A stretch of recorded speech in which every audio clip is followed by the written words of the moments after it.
Hello guys, welcome back to my mini blog. আজকে ছিল আমাদের গ্রামের ধর্ম পুজো, তো সেটারই উপলক্ষে আজকের ব্লগটা। এখন ঠাকুরটাকে নিতে এসেছিল।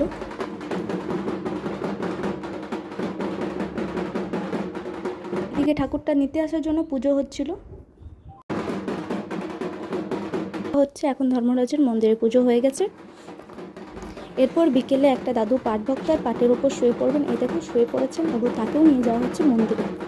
আমরা রেডি হয়ে চলে এসেছিলাম মন্দিরে। মন্দিরটা বেশ সুন্দর সাজিয়েছে।